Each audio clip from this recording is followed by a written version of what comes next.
So it's not very often I read something about sports that absolutely makes me chuckle. I mean, and Seth, this I just read this, so bear with me for a second. This is absolutely made me chuckle. So ESPN is reporting on ESPN.com that the Bengals' Joe Burrow is willing to alter his deal and lauds the Eagles' cap control. Okay. Now, Joe Burrow, who signed a contract of a gazillion dollars last year, 5 years, 275. 5 years and 275, right? And so the Bengals are at a crux in which they have to sign their top two wide receivers in T. Higgins and Jamar Chase to extension. They also have Trey Hendrickson, who has no guaranteed money left. So they have a bunch of things that they need to do, and they actually want. So when asked about this on this podcast, and I quote, "You can convert some of my money to a signing bonus, which would lower the cap," Burrow said. "You can push some of the contract of the money to the back end of the contract. That lowers the cap hit. And when you get to the back end of the contract, you can restructure it and convert it to a signing bonus. You can just take less money. You can also just take less money." Okay, so What? let's go through this. So you convert some of the money to a signing bonus. True. That can Yes. be done when you But- sign. But what does that do? You don't lose any money. You're not willing to give up anything. You're just taking your individual salary years and pushing it to the front so you can spread it out. So that literally kicks the can down the road. That is Correct. It's the New Orleans Saints way of doing things. Let's kick the can. All right. You can push some of the money to the back end of the contract. That lowers the cap hit. Yes, you can take from today and make tomorrow a lot bigger. That's true. But the Bengals have never been one, other than Joe Burrow, mind you, to guarantee money after the first year. So he's not saying you can put it at the back of the contract and make it non-guaranteed. He's just saying you can put it at the back of the contract, which, yes, it lowers the cap hit, but he hasn't taken any less money. No. And when you get to the back end of the contract, you can restructure it and give it as a signing bonus. Well, that you can't not do, because as you get further down, if you're in the last year, the only way that you can do that is to extend with a signing bonus and give you more money. Correct. So now the last sentence is you can also just take less money, meaning I don't believe that means him. I think he's saying that to Jamar Chase and T. Higgins, that they can take less money, because nowhere in this does it say I can take less money.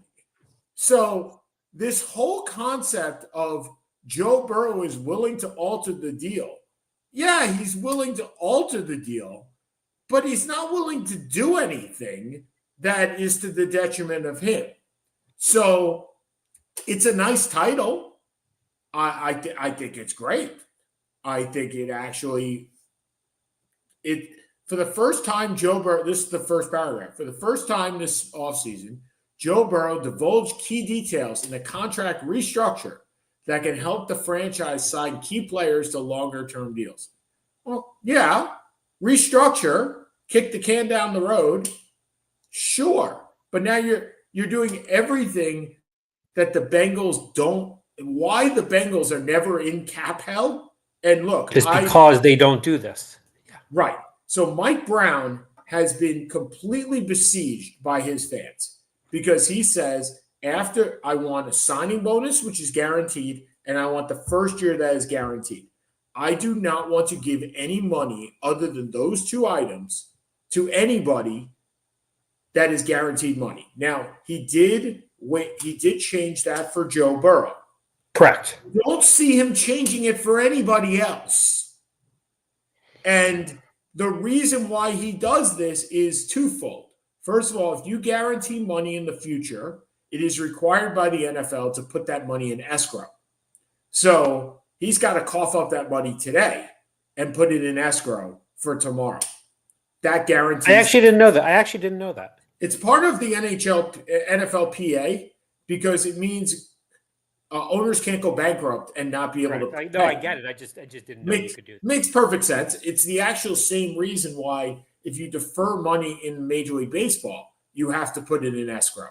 So Shohei Ohtani has $68 million in escrow every year for the next 25 years. But anyway, so I get it. And that's why Mike Brown is – the Bengals are never in cap hell, ever.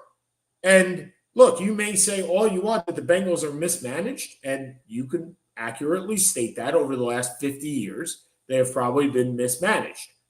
But they're never mismanaged on the cap side, ever. No. And way too cheap to ever do that. But are you cheap? He is cheap, but I'm not saying the philosophy is wrong, but they've also been to three Super Bowls in 50 years. He's not cheap on players. He's cheap on everything else. Right? Because in the NFL, it's really hard to be cheap. The Burrow contract is certainly not cheap. And to be fair, bro, 5 years, 275. Yeah. I think he's going to be fair with Chase. I think he'll probably give. I mean, I don't know if he's going to exceed Lamb, but they'll get him in the ballpark. Yeah, but I think they're going to do it in the first 2 years. I don't think they're going to give him guaranteed money in year 3. I think that's possible. Right. They're going to give him a 5-year contract with $100 million signing bonus. Great. It gets Jamar Chase to everywhere Jamar Chase wants to be, right? Correct. It gets him his money up front. So when players say I will convert it to a signing bonus, oh, poor baby, you get the money up front. I mean, yeah. I don't want to hear that is I'm helping the team, because indirectly you may be, but directly you're helping yourself. You're not taking salary cuts. Right. You're not your favorite quarterback of all, your self-proclaimed best quarterback of all time, who purposely took lower salaries in order to keep people or bring in people. Correct. And look, there's a lot that I can say that I hate about Tom Brady. There is a lot. There are decades of crap that I can hold against this guy. There is a failure to provide very meaningful commentary in the Super Bowl. To be fair, no one could provide meaningful commentary in that game. That game was over literally 8 minutes in. When I say meaningful commentary, I mean any meaningful commentary. The game was 40-6. I know, but it was some game in the first. We'll get to that in a second. It wasn't. The game was never. Hold on. But let's finish with this. But for all the things I say that Tom Brady is not, he is a team player. Yes, he is. It does help you had Giselle Bunchkin as your primary breadwinner for the 15 years that you were playing in New England, and you were able to do that. But he didn't think that there was a difference between 10 and 15 million. The difference was Randy Moss, right? Or the difference was Corey Dillon, or the difference was Adalius Thomas, or Derek, or Revis, or whatever. Willie McGinnis, or Darryl, right? And you could go on and on and on with the type of players that they had, and they were only able to keep because Tom Brady, I can't believe I'm going to say this, was unselfish. Yes. By the way, Fox is paying for that unselfishness with $37.5 million. $375 million. For no commentary whatsoever. But anyway, so. All right. Should we talk about there was only 2 important things that really happened. That, of course, and Maryland, Derek Queen pretty much cementing he will not be coming back next year. That was the only things that mattered on Sunday. Okay. So hold on. So first of all, okay, let's talk about Derek Queen so we can get that. No, we really don't need to talk about because we also established that Donnie Freeman probably will for Syracuse because he broke his foot. So he's probably not. Is Syracuse isn't even over 500, are they? No. I think the bigger question is Adrian Autry going to be back next year? Yes, because he recruited 2 top 30 recruits, and in the age of the portal, they'll be gone in 10 seconds. Correct. So, yeah. So, all right. So first, let's talk about the game. First of all, the first half was lovely if you're an Eagles fan. The second half was lovely if you're a bettor. Is everything about the second half was cashing in for Vegas. Everything. Every pass, every play. As disappointing a Super Bowl as you can remember? Do I get to count any of the New England Patriot wins as disappointing? No. Okay. I'm just curious. From a game that most people thought was a toss-up. Yeah. And that game was never close. I mean, the closest it was literally was when Philly went for it on fourth down on their first drive. And it very well could have been a penalty on Kansas City, and it was waved off. And that was it. That game was over at 14-0 because for the second time, Patrick Mahomes gets dominated because his offensive line cannot hold up against a defensive line that doesn't blitz. We saw this in Tampa Bay, and we saw this with a team where I'll be perfectly honest, who the hell is Milton Williams? I don't even know who that is. Well, I think he had 2.5 sacks. Well, you could if you're. Let's throw it down the other way, right? It proved one thing. It proved Howie Roseman and Bill Parcells have been right the entire time, right? Lines win championships. Correct. You can have a crappy secondary, and that's not to say that they do, but they do not. But they played 3 rookies in the secondary. They played 3.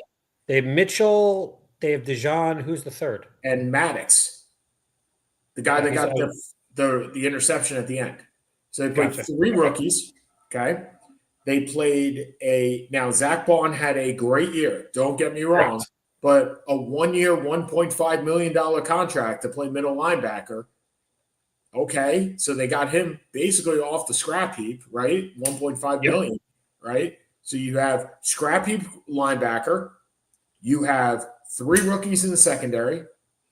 And you were able to not blitz and still be able to get to the quarterback every play. There was not it was like watching Kenny O'Brien run around. I mean, it was basically who's there to help me, right?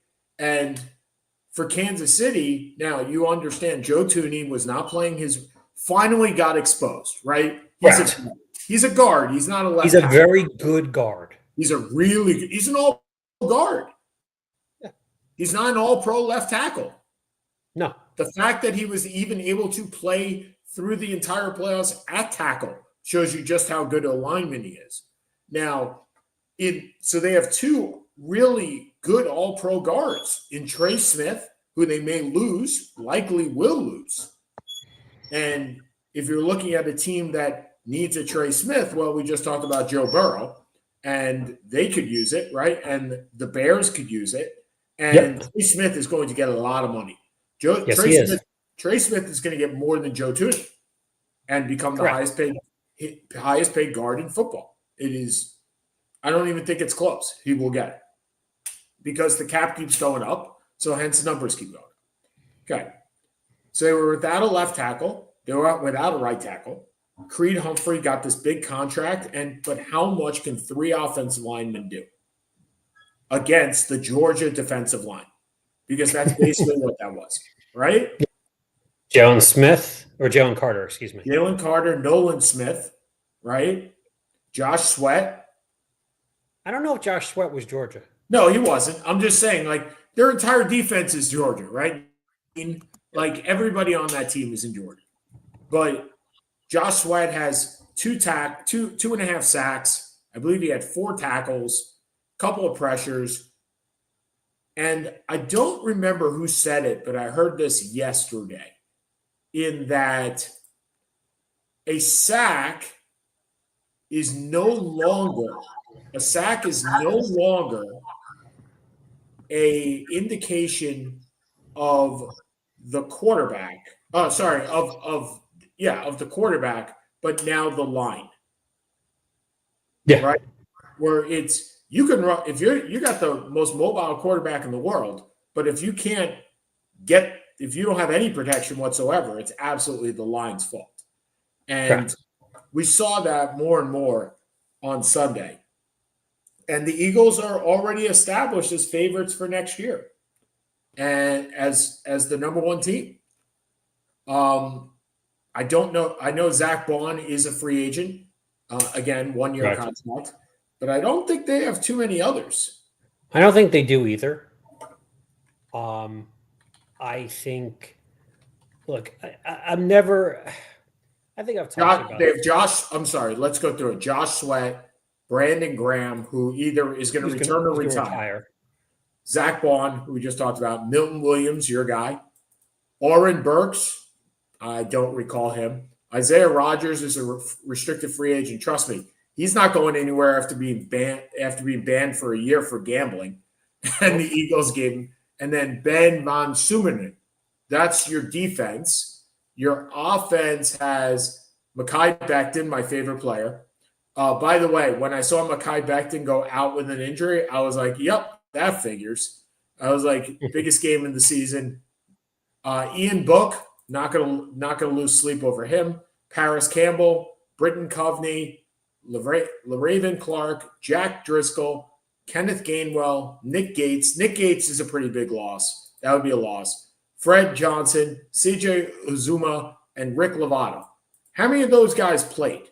Gainwell and Gates. On the offense, on the defense, Sweat and Bond. And they're not going to lose Bond. They will sign Bond.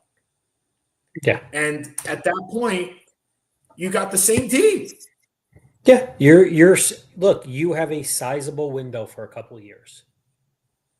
And they dominated. They beat Green Bay convincingly. They beat Washington convincingly. They beat Kansas City convincingly. I hate the Eagles, but what can you say? And congratulations to Saquon. And what? Yeah, kudos to Jeff Lurie and Howie Wiseman and no, Roseman. Roseman, I'm sorry. And yeah, and more importantly, kudos to Jalen Hurts. I mean, Jalen Hurts. Vic Fangio. When you put Jalen Hurts before this Super Bowl in the list of Lamar Jackson, right? The year that he graduated, right? His draft, right? The Jalen Hurts draft. Okay. Jalen Hurts draft. Let's see who was drafted that year, right? He was drafted. Is that the Hurts Allen? Is that the Allen? That's the Hurts Allen draft, right? So NFL you draft. Mean the Allen Jackson draft? Really? So he was in the 2020 draft. He was in 2020 draft. Joe Burrow was number 1. Okay. Okay. Zach Wilson is 2. Tua is Joe Burrow. Oh, 2 is 3. Herbert's 5. Tua is 5. Herbert is 6. Okay. Oh, okay. My bad. And you got Hurts is second round, right? Jalen Hurts went third. If you ask before this Super Bowl to rank them in order, okay, I got to think Burrow is number 1. Okay. Herbert is probably number 2. And Hurts is number 3. And 2 is probably 4, right? Correct. That's your order. Yes. How do you put anybody above Hurts right now? Because Hurts had the best line in football, the best running back in football, the best wide receiver duo in football, and a top 10 tight end. I don't think I would still take Burrow over Would you take Herbert over him? I wouldn't. No. So he's jumped 1 and maybe jumped to very, very close to Burrow. Because remember, Hurts stays healthy too. Burrow doesn't. Burrow took the Bengals to within 2 minutes of a Super Bowl championship. Who, by the way, I would take T. Higgins and Jamar Chase over Devontae Smith and AJ. Correct. So correct. You wouldn't take. No argument there. You would not take Saquon Barkley, Chase Brown over Saquon Barkley. You wouldn't take their offensive line or their defense. No, I get that. I'm just saying, kudos to him. Like he has that contract which he signed, which is 5 years and $250 million. At the time, I have to say, I thought it was an overpay. I really did. He's a good player, right? That's where my brain went. He's a good player. Understanding that, and we went through this last year as to the levels of quarterbacks, right? And we said, now he's better than David Carr. Okay, get that. Better than Derek Carr. Better than Derek Carr. He's better than Derek Carr, right? I mean, before this, right? Even at the beginning of the season. Better than Derek Carr, worse than Justin Herbert in that $30 million category, 30 to 35. Well, Derek Carr was getting $35 million a year. Well, he's better than Daniel Jones, and Daniel Jones is getting $40 million a year. I thought he was getting 27 actually this year. He's getting 4 years, 140, I think. And Daniel Jones was getting 4 for 160. Yeah, but Daniel Jones was a mistake to begin with. So, and now you'll get Sam Darnold as your new quarterback. Congrats. No, we won't. Yeah, I'm telling you, he's coming to New York. He's coming back to New York. He doesn't want to be in New York, and New York doesn't want him. He's just got to make a right instead of a left into the locker room, and he'll be fine now. I think the bigger question is, what are you guys going to do? Oh, well, that's a whole. So, all right. So the illustrious Mike Nitsky, one of my friends, good sports guy, knows a lot about sports, asked me a question yesterday, and I will read it to you. He said, if you're the Jets, wouldn't you do everything in your power to trade back, considering how many things this team needs? Trade everything not nailed down. It will suck for Aaron Glenn, but they need help with capital HELP. And I said, all right. So, and I answered him. I said that there are two things going on here. Number one, how far are you trading down, right? Because if you're the 7 pick and you can get the nose tackle out of Michigan, you're not trading down, right? There is a point in which the talent stops being the law of diminishing returns. You don't want to trade down the 20, right? An extra second round pick and miss. You want to premier talent. Not the Jets are going for a corner, but a Mason Graham, a Will Johnson, right? And Mason Graham's the guy that I was talking about. Right. I know you were. That's why I brought him up. You want the premier talent, right? You want to get a premier talent.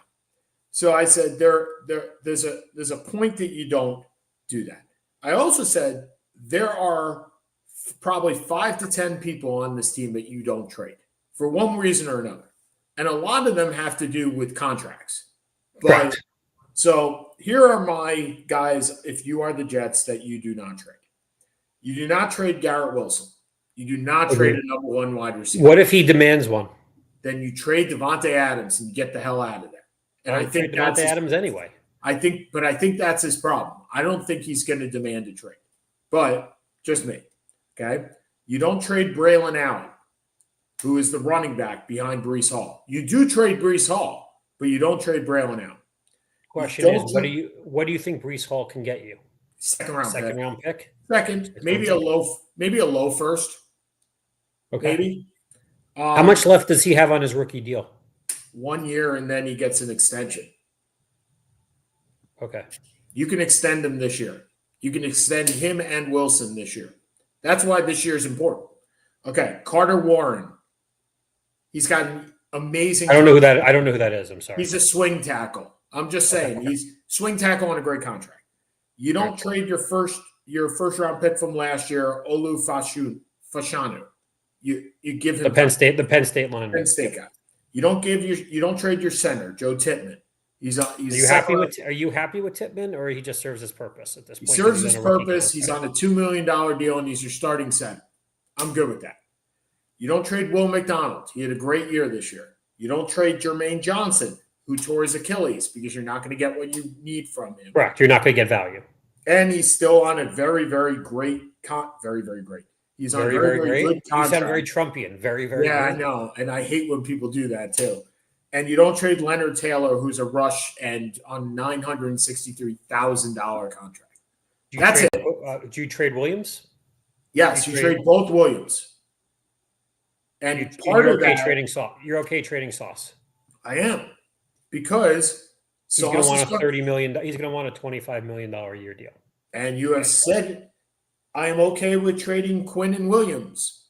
because he's 3 years and $30 million each for the next 3 years. If I can get a first-round pick for him or even a second-round pick, I draft Mason Graham. I got my replacement for Quinn Williams.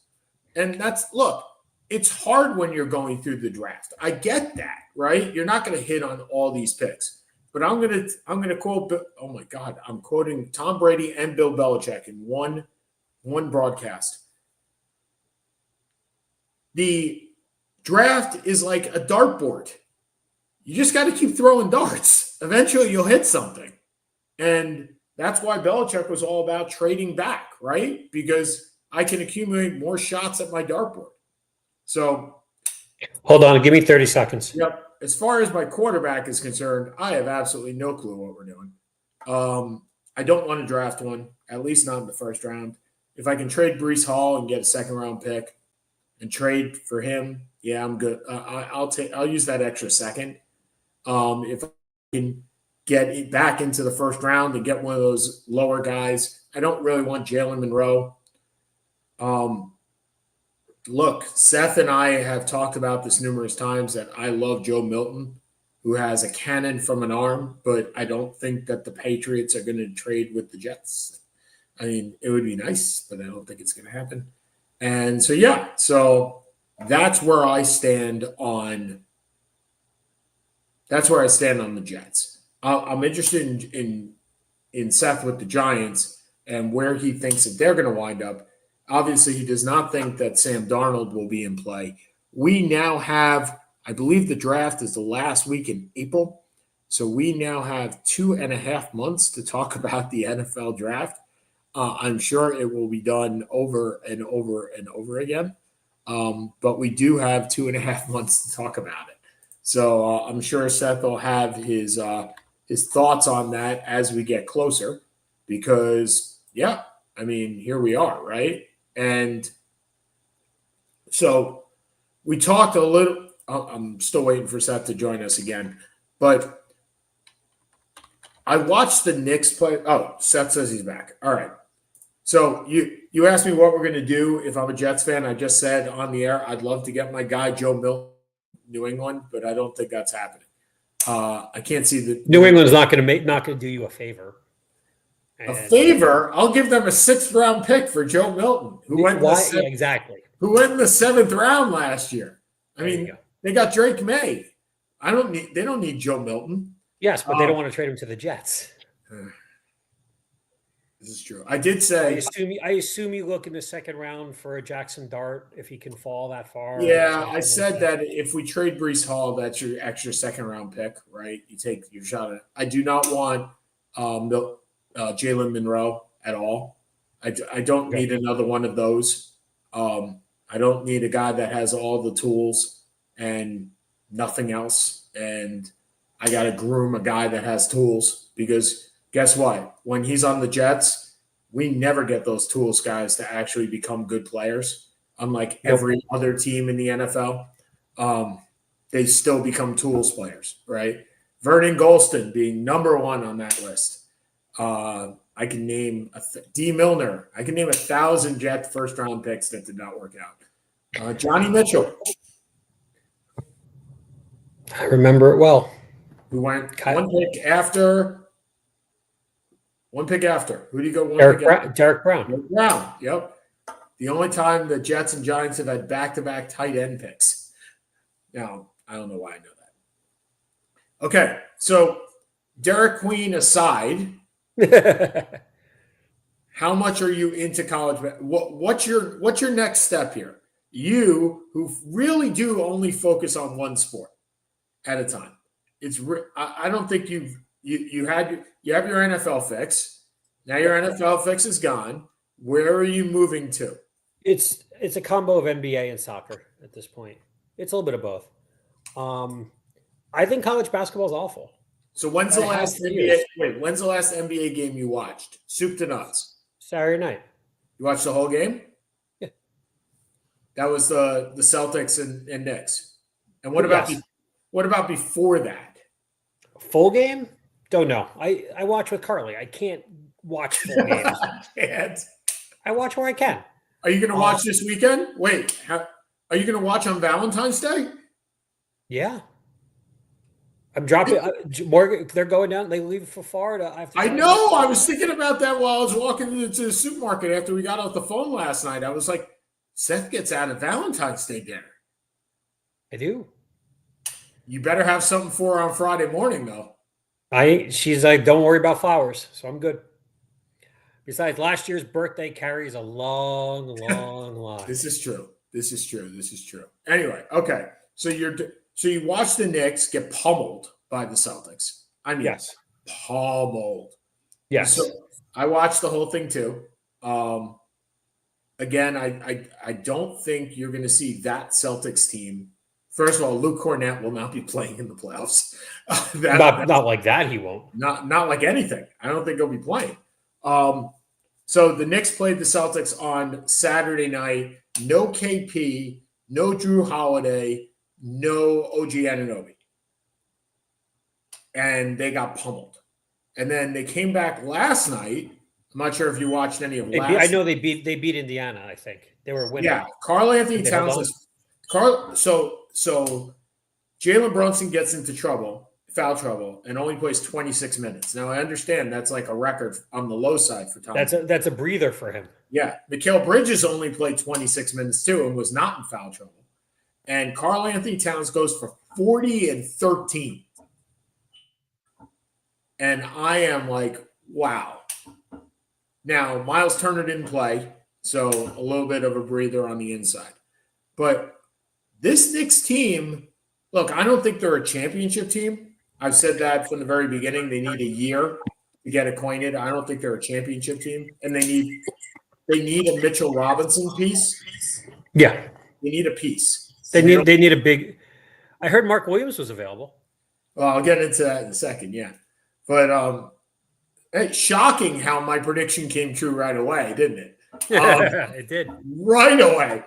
But, yeah, they need to look. Mitchell Robinson says that he's close to playing. I've been hearing that for 6 and 8 months. So hopefully he'll be back. And if Mitchell Robinson's playing, I think this team they can beat anybody but the Celtics, the Cavs, and the Thunder.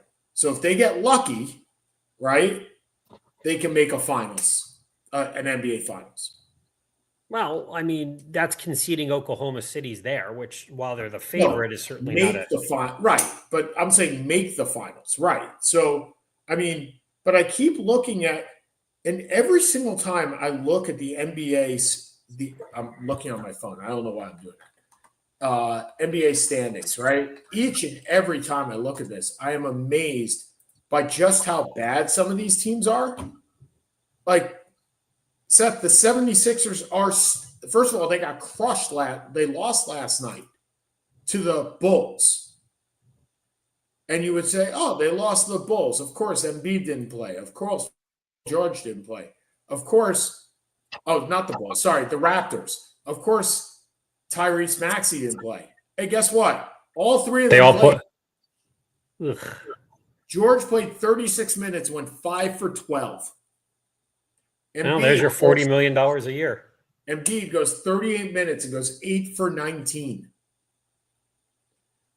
Maxey, 34 minutes and goes 1 for 9, including 1 for 7 from 3. Finishes with 5 points.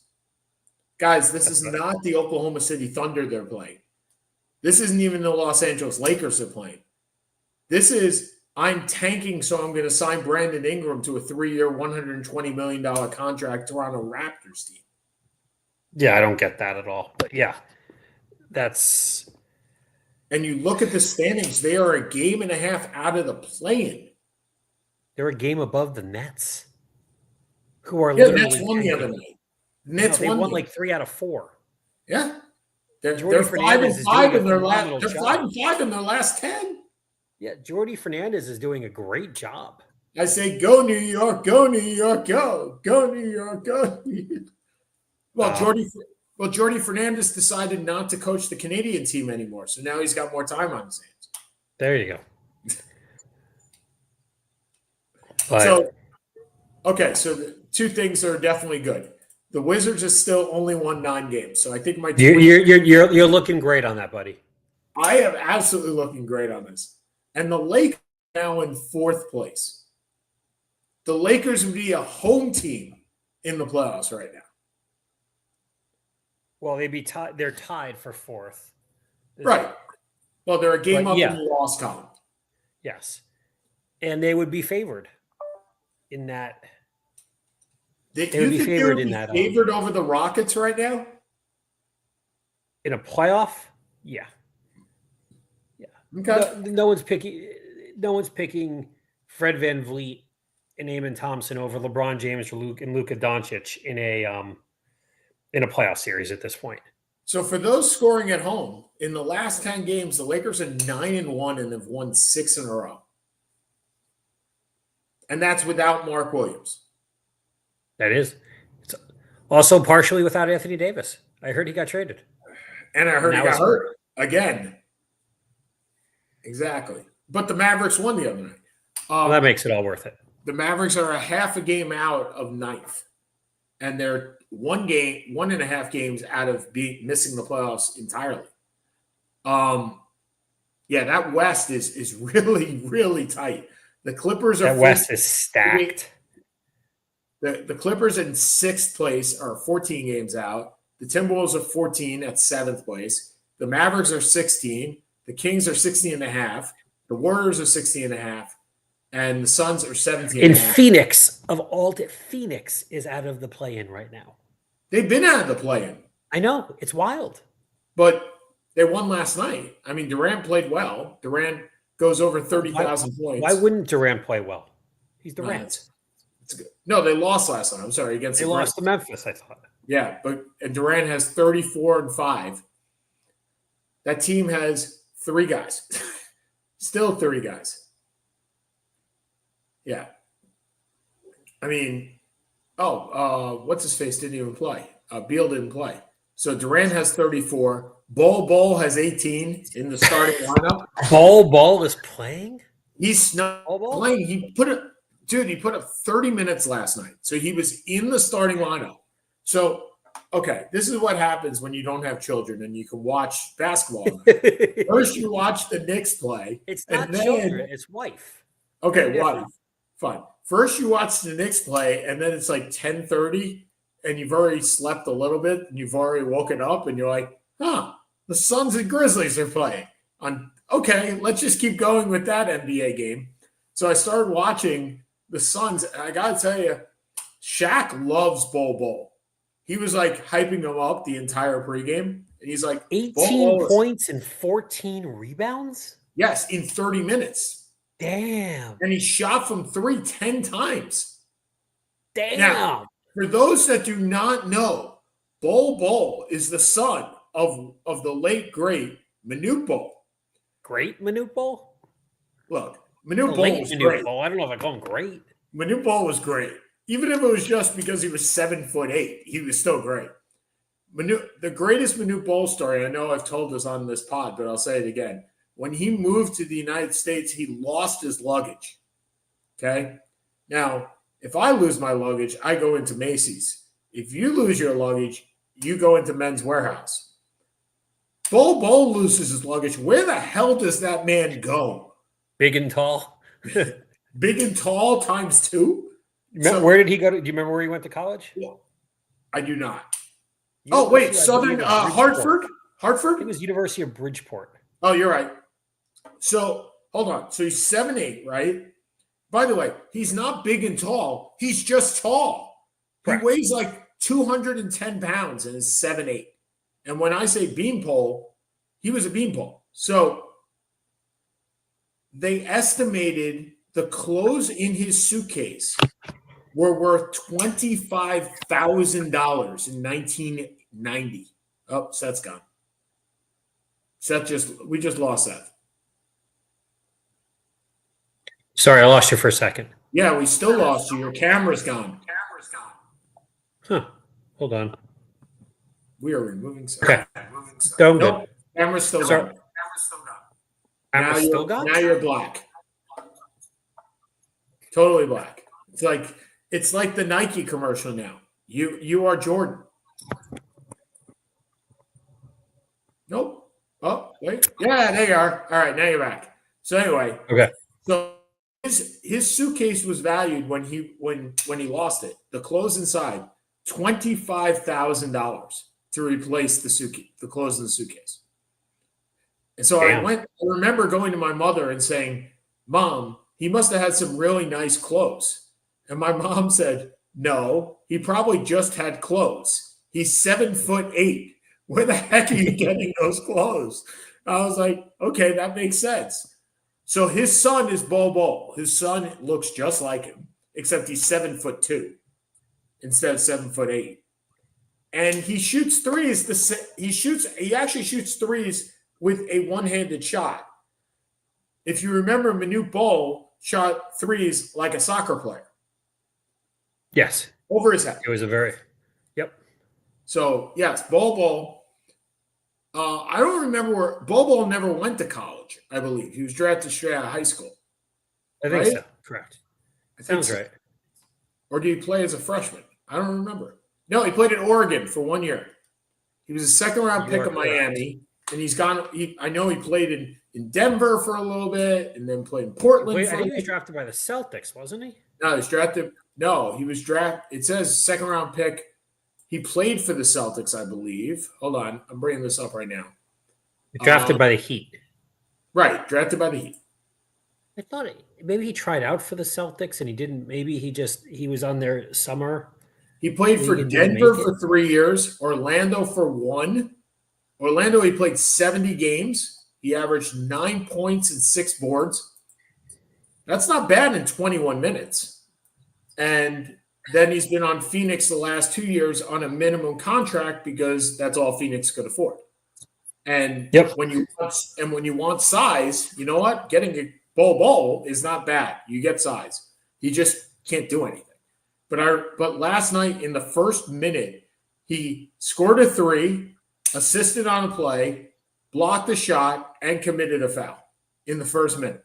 I think it was Kevin Harlan said, he was lighting up the scoreboard as he got one across the board. But yes. Now fantasy. He's now a fantasy basketball superstar with 18, 14, 2 and 2. And 4 blocks, right? I mean, how many guys get 4 blocks? Although Durant had 5 last night, which is, again, the beauty of Kevin Durant. I mean, I want to point something out to you. So last night, Kevin Durant became the 8th player to score 30,000 points. Okay? Correct. Okay. I want to list to you the ones that the other members of the 30,000 point club. And then I want you to tell me what they all have in common. Okay? Not all of them. Okay. Most of them have in common. LeBron James, Kareem Abdul-Jabbar, Karl Malone, Kobe Bryant, Michael Jordan, Dirk Nowitzki, Will Chamberlain, Kevin Durant. I mean,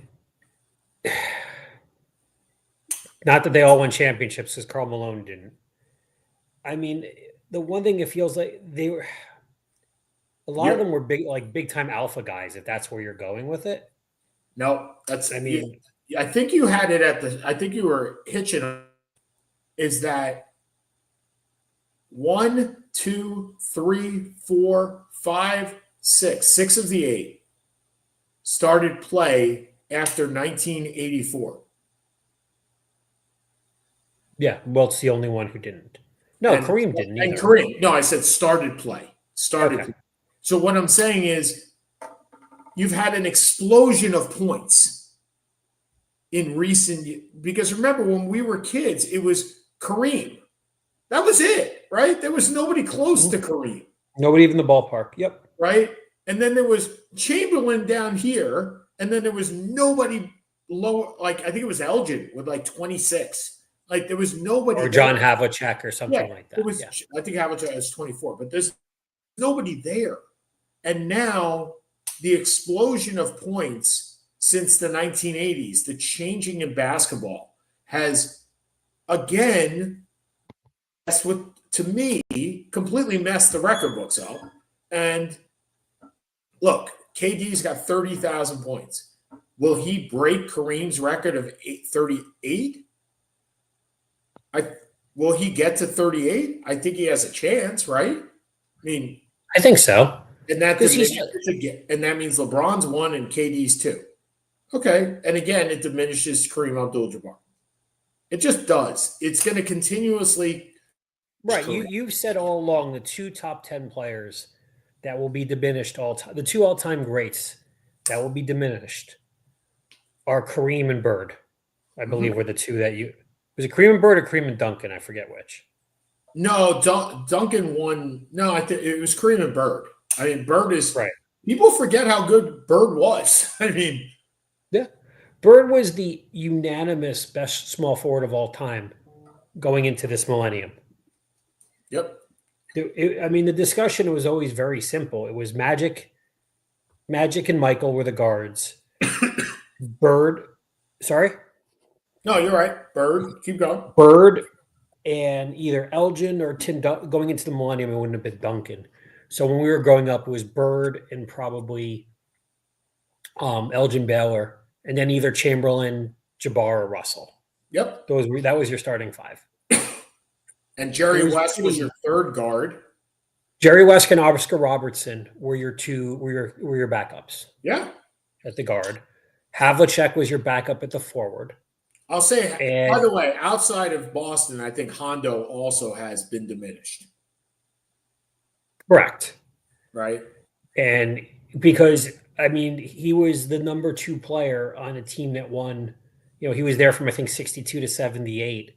That won, 8 championships. And he was the number 2 player on some of them, and in the number 1 player on some of them. Right. But his longevity, much like Kareem, right? When you have a long career, sometimes it gets the dominance that you had early gets lost in the later amount. And the fact that we don't get to see, I'll say this flat out, none of us watched Milwaukee Buck basketball in 1971, 72, and 73. I can't imagine it was too much on TV to begin with. And so you didn't see Kareem at his best. And that was his best forever, yes. Right? So when I saw that list last night, I was like, okay, well, aside from Wilt, everybody played when I saw him. And that's granted. Well, as you said, Kareem was not in his prime when we saw him play. But granted, I'm just saying we're 50 years old, but you got, I mean, the best Kareem single season was 71-72.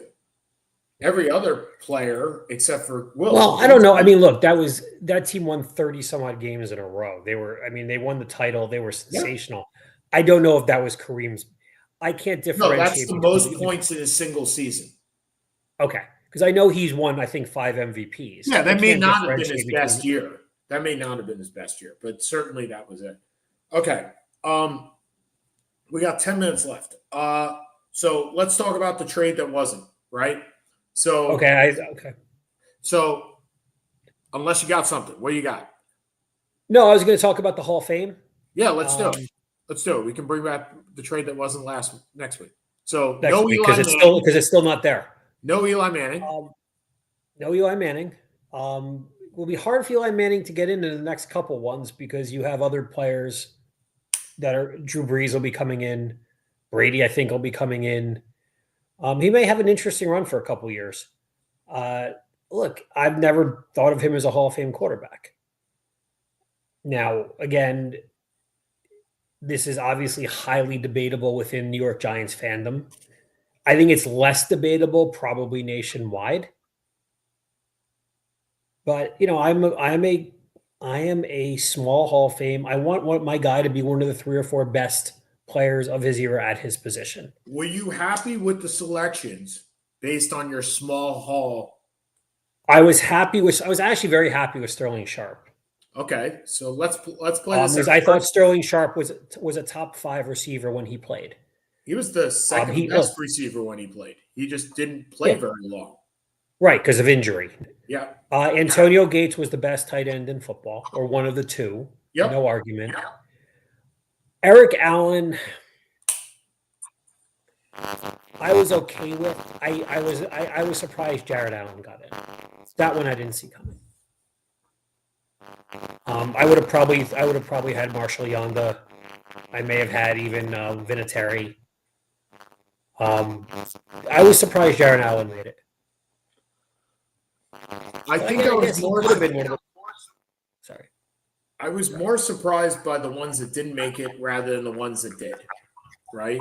So I was surprised Luke Kuechly didn't make it.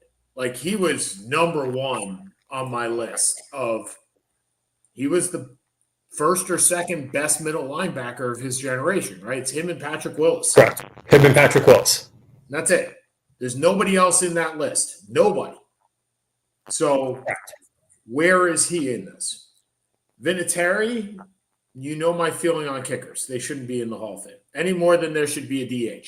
So there, and you're right in that Eli's going to have some struggles coming up because he does not, other than his name recognition, he does not face up well with even Phillip Rivers.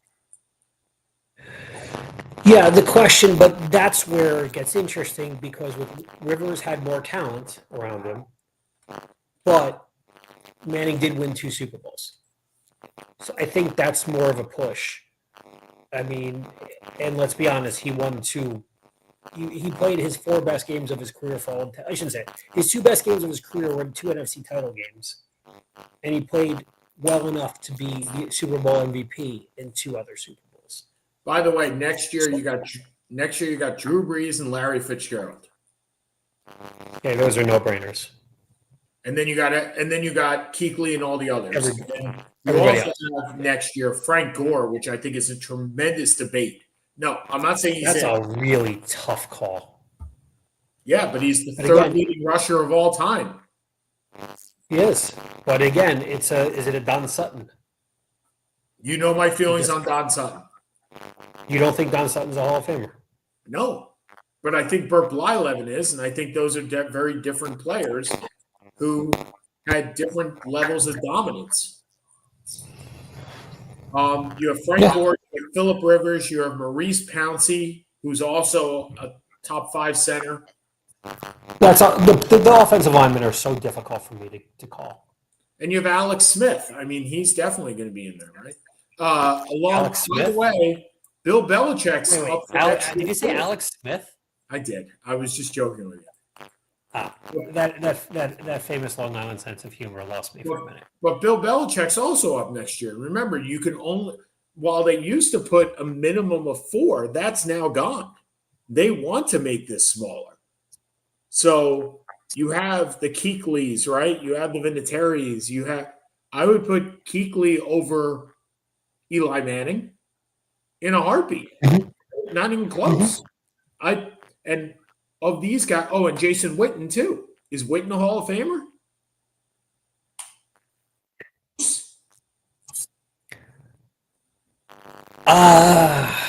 He's our fantasy football Hall of Fame. A debate for another day. Yeah. Okay.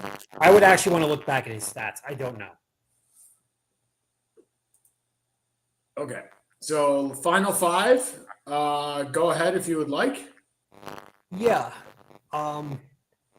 What a run for Hubie. Hubie Brown retired on Sunday after, I think it was 67 years in basketball. Beloved by everybody. Good coach. I love that he was a 2-time coach of the year in the NBA, but whenever anyone asked him what his best team was, 1975 Memphis Kentucky Colonels in the ABA. He was, I think, one of the best announcers ever. He was incredibly detail oriented, but he talked to you like he didn't talk down to you, but he explained basketball in a way which analysts really should. I thought he was fantastic, and it's another. He was 91 years old. Must be nice to do something you love for that long. Congratulations! By the way, just for those that don't know, Hubie Brown is still alive. He is 91 years old, not was. Yeah, he is. He is. Just want to make sure. Consider he announced the game on Sunday, so I assumed my assumption was nobody thought he died in the last 48 hours. Man, but he announced his retirement. That New Jersey humor goes a long way. Anyway. All right. So Jason Witten finished his career with 1,228 receptions, by the way, which is right, exactly, which is the most ever for a tight end. So that's number one.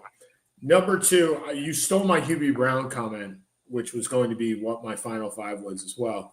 And congratulations on predicting the future. But to me, there were two announcers growing up that taught me basketball. And lucky for you and me, we lived in New York because we got these two guys. We got Marv Albert and we got Hubie Brown. And those guys taught me more about that. And you're right. Marv Albert taught me a lot about broadcasting and enthusiasm. And Hubie Brown taught me about the game.